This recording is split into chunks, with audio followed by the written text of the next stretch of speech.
Okay, so we got some amazing, actually amazing info for global. I mean, we kind of already knew what was going to be coming, but this is going to be a very good time for you guys. So I'm going to make sure everything's understood relating to JJK 0 reruns, and also the free pulls you're going to be getting, and also relating to like what like events should you grind. So we're going to talk about the buffs that are coming up, the banner format, etc. So they confirmed a couple of things. We're getting the SSR character GSSR. So basically, it's the 1 in 3 selection. I think it goes up to Choso. I kind of forgot. This is going to be a very good one for paid players. If you don't have Choso, it's going to be great. If you're a paid player only missing one of the 3 JJK 0 units, maybe take your chance on this. The Recbit one is also pretty good. I think if you are a paid player, getting this Recbit, trying to get it, is going to be very nice because it's like the best in slot usually for Utah. And this one's not bad, but you know, there's not like any crazy unit right now that would need it. But in the future, if we get like a Maki that's really good, or a Toji that like gets an SP buff, well, this Recbit would be quite nice for sure. And then we got the banner. So this is a triple banner until December 11th, which to me means December 11th is when you guys are getting Yuji Toto. And if we go here, well, let's just check the rate up. So essentially, it's a triple 0.5% rate up, which makes it over double the normal rate up chance, all for good units. These are all good units. And then the Recbit is 0.75% each. There's like 2 that are good, I guess. This one's not bad. This one's not bad. Gives Jujutsu, gives 65 for 2 turns. And this one, the Miguel one, is also pretty good in some team comps, especially for stacking. So there you go. Now, the more important info is on the second one, I guess you could say. So here we go. First of all, we got the story event, which is on the 21st until the 4th of December. And then we got on the 21st to the 11th, we got JJK ticket giveaway. So this is probably going to be 10 tickets in login. And then also they're counting 1 free pull every day on this banner, right? And then also there's a memo login until the 4th. Okay, on the 4th, huh? Yeah, so this event ends the 4th also. Okay, that is a bit weird. There's something definitely weird in that because of the fact the map event and the story event on JP end on the same day. So I was thinking they would both end on the 11th, right? With the banner. Everything ends on the 11th. But I guess not. There should be a map event, but this story event is also very good. If you have the JJK 0 units and Recbits, you could get up to like, I think I have like a 240% boost in the story event. It's very good. Anything when you're above like 150 to 200% in a boost for story or map event, it gets to be very high value. So first of all, we're going to talk about the units and then go into the events. So let's start with this. The units are getting SP buffs. The 3 units being Yuta, Miguel, Ghetto are getting SP buffs. They're all very good, right? Yuta is the worst one, but you can see here, Yuta has a skill 3 buffed, and then also they gave him a crit enhancement buff, and also they buffed all his other passives a bit. Miguel gets a skill 1 buff and a new crit enhancement passive buff. Ghetto gets a skill 3 and then his ult buffed. So let's kind of go over the 3 of them. I want to start with Miguel actually, because you guys might be surprised, but Miguel is now a top 10-15 range unit in the game. I'm not kidding. I'm not kidding, which is crazy to me, but it is the truth, unfortunately or fortunately. So what did they change? Well, he got a full revamp. You guys must have already gotten the kit adjustments. So that's just adjustments that are like buffed into his kit right away. Nothing needed, like you don't need to do anything. It's just when they change it, it's changed permanently, right? So from that, they basically made it that he's going to be getting more damage reduction, a lot easier, and also gets a crit rate buff for 6 turns. Which is good. A bit more taijutsu. Then they made it that the skill 3 now has a 50% taijutsu damage increase for 4 turns. This is mono, this is universal. So, you know, for new players that don't have a lot of the stat debuffers, right? This could be really good for taijutsu units. And then there's 10% if like it's a blue boss, right? 10% damage lower for 4 turns. Then we got on the ult that they changed it to where basically what they did, a bit more damage, I think, 1260 outright, and then they also added 50% taijutsu damage received increase. Once again, universal, not mono, and then also added a damage lower, right? So this is very good, because now basically just from this, if you spam the skill 3 in this, well, you're going to be able to have a 35% damage lower alongside amazing stat debuffs of 150% consistently. Now, the other thing they did, well, now we could get into the SP buffs. So here we go. What they SP buffed is his passive, which is insane. So when he crits, he gets 15% taijutsu for 3 turns. Now, this might not seem too crazy, but it is a like total of 45% stat buff. What if you pair it with this? That's another 60% stat buff, and it gives him crit rate, right? So you could give for the whole team 105% stat buff for taijutsu.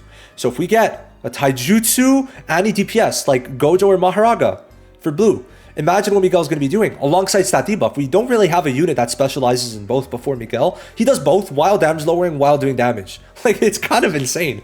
And then he gives himself some good buffs. The crit rate's going to make it like when you crit once, you crit more in the future. And then you could dodge, which actually is really good.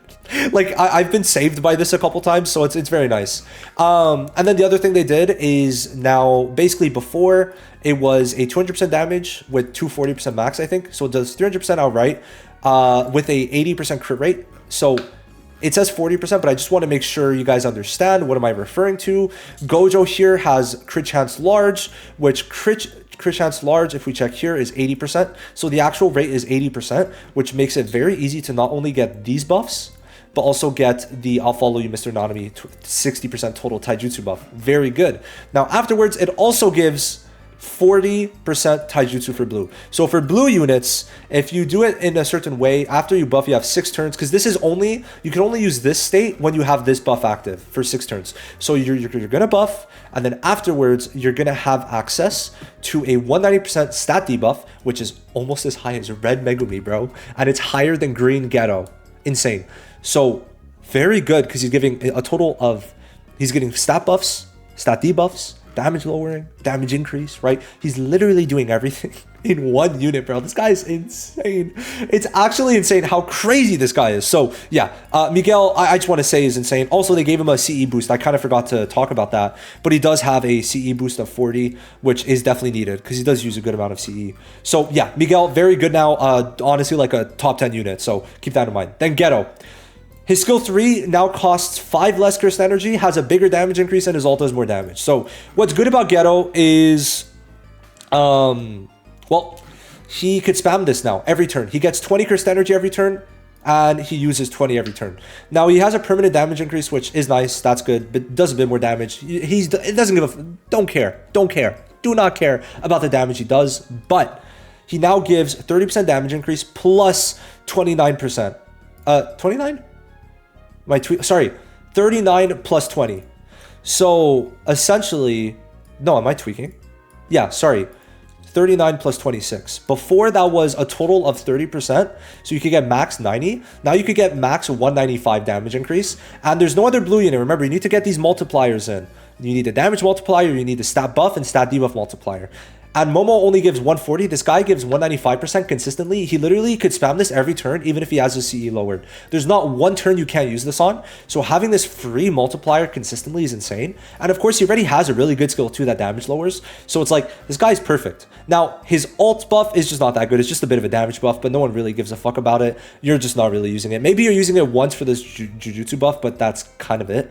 Right? So that's really it. But yeah, the skill 3 being able to be used every single turn, because before it was 25. So at some point you would run out of CE. Now you don't. And it's 195% total for single target, and it works AoE. So in the future, if you do have Sukuna, in the future, if Sukuna gets an SP buff, well, guess what? The AoE damage increase from Ghetto is going to make it that Sukuna's AoE damage on AoE floors is actually going to be good. So that is something to keep in mind. Ghetto is a tremendous unit like Miguel. And then there's Yuta, who, well, we could kind of sum it up very quickly, but, you know, Yuta got, where is he? here. Yeah, Yuta got a skill 3 buff and everything else got slightly buffed. So a skill 3 is definitely better. Now he's self-stat buffs, so it does more damage by a decent margin. And now if he uses it, he gets 15% taijutsu and jujutsu for 4 turns, and that stacks on his passive too. And basically this costs 20 after ulting for 4 turns, which means you're using less CE. You can spam this more, and you can see here they buffed the passive where the counter does more damage, which it's nice. And then they buff pretty much all the other passives to where now he heals 4 times instead of 3, which is really good, an extra 25% heal. And they buffed a crit enhancement and the zone buff. So basically, if he crits or black flashes, he gets another 15% jujutsu and taijutsu, which means he could keep up 90% in his kit alongside the fact 30% here, right? So all very good. And then there's another 60% jujutsu when he black flashes for 5 turns. So you could get up to, I think it's 150% jujutsu, which is really good. Permanently, you could just have that up for most of the time as long as you get a bit of RNG. And yeah, so he has the stat buffs, which is really good for him. So for things like sweep, it's good, but it's just not amazing. This is more of a new player unit or a unit for 86, but I'm really expecting a red jujutsu unit, so we'll have to see. But yeah, really everything gets increased. So he's basically doing more damage, could be more consistent, and now has stat buffs. So from these 3 units, I think it's very clear in general. Yuta got the worst one. There's a lot of things with him that's bleh. So I would definitely say that, like, if you are only missing Yuta, you don't need to summon on this banner. But if you're missing Ghetto and Miguel, or if you're just missing 2 out of the 3, right? Should you summon? Basically what I would say is if you're missing 2 out of the 3 of these units, you should summon, right? There's all value in them, and Yuta's heals are going to be good long-term, especially now they buffed it, right? It's 100% heal instead of 75% total heal. So I think these 3 units all have value, right? Yuta is less good now, but long-term, he's going to be hard to get rid of unless there's a red healer that comes out, of course. But, you know, I would definitely say if you're missing, especially Ghetto and Miguel, you should summon. However, there's another caveat to that, and it's the fact that you're getting 40 free pulls, but you get 1 free pull every day. So essentially, this pull, this icon every day is going to be 1 for free. So this means that you get 10 from story event, 10 from login, and 20, I think it's 20, right? Yes, it's 20 free pulls, or 21 or whatever, from daily pulls. So my thing is that you're only really gonna actually use cubes on this, unless you're pay to win. You could do your daily pulls for sure, but besides that, you use your cubes on this starting December like 9th or 10th. Now, why I'm saying that is because you're going to have done most of your pulls. And if you pull, like, let's say you're missing Ghetto and Miguel. If you pull Ghetto, I don't think it's worth only summoning for Miguel, right? So I'd say at that point, you could just not summon. But if you're still missing 2 out of the 3 units, I think by that point, right, you could use your cubes at the end of this banner's duration, because they made it in a way that you're gonna like only get daily pulls every day. And then by that point, we're gonna know Toto's kit, Yuji's kit, the end of month units kit, so November 28th, and we might even know the existence of the final, or of the 4th unit in anniversary. So yeah, I definitely think it's worth waiting on this one. But in terms of value, 40 free pulls is very good. So yeah, that's my thoughts on their kits. I'd say Yuta's is alright, but both Ghetto and Miguel are both like in the highest tier of category, right? So in tier 0, if we're using Pride when tiering. Now the story event is good. You're going to mainly be farming it if you are needing grade materials. If you need grade mats, you're going to farm the story event. Now the story event has a lot of boosts, which is another bonus if you have all the JJK 0 units. Oh, I should probably do this, huh?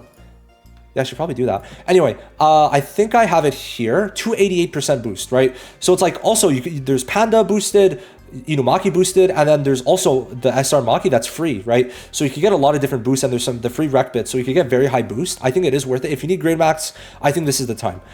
Then there is afterwards the map event, which if you need beacons is by far the best. I think it's like with a max boost, it's 3.7 times the normal beacon amount, right? Which is insane.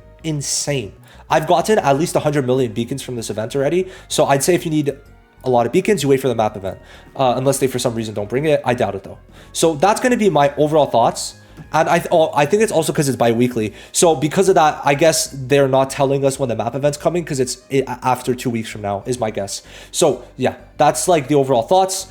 Talked about the should you summon. Check the timestamps if you want to like see certain parts, if you only skip to the end, I guess. But yeah, for the most part, we know story event is for grade mats. map event is for beacons, which is the XP material, the red XP material.